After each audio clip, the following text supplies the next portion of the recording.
Welcome back, Seahawks. I'm Lena Moriarty, and this is WTF, also known as With the Facts, aka your new go-to segment on where to get the lowdown on what the hell is happening in America nowadays. I know, I can barely keep up either. Before we begin, I would like to start on a more serious note regarding the recent events that happened this past week in Charlottesville. I would like to say that in no ways is Nazism okay. Not before World War II, not during, and definitely not after. Nor is it okay in this point in time to dismiss the issue entirely by not being politically involved. I'm talking to you, white people.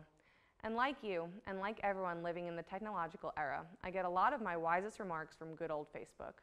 One in particular resonated with me during this horrible, disgusting situation.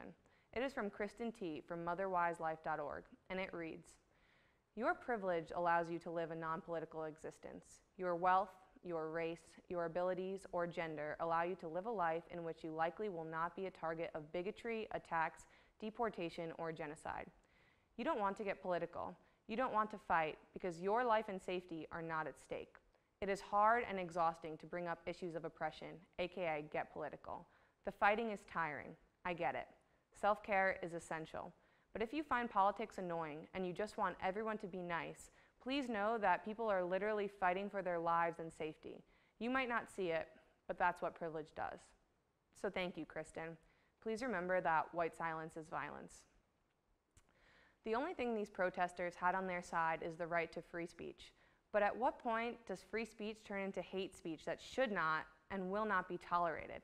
Why can white supremacists protest in the streets freely with little police supervision, but Black Lives Matter protests come loaded with police violence?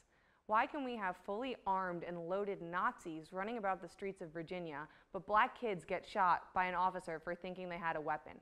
I'm asking you all to think about these events, and although a week has passed, keep them with you forever. This happened in the United States of America in 2017. Ask yourself, is the world really that different?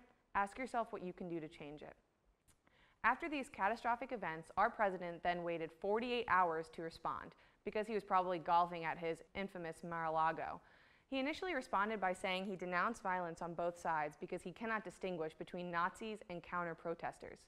He then switched gears by doing one of his infamous 180 opinion changes, and no one really believed him.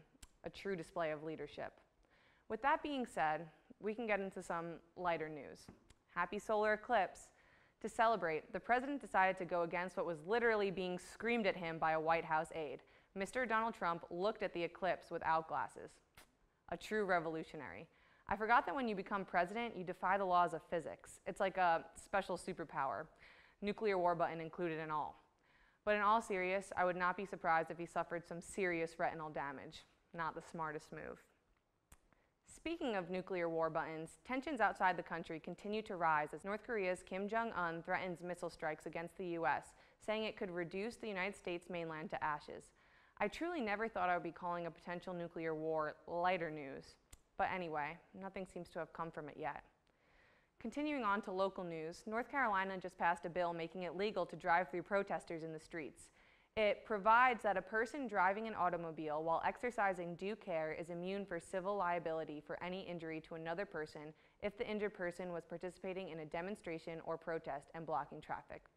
Yet another insane bill heading to the Senate for approval. Let's make the right decision this time around. I'm looking at you, HB2. And that's all for this segment of WTF. I'm Lena, and I hope to see you next week.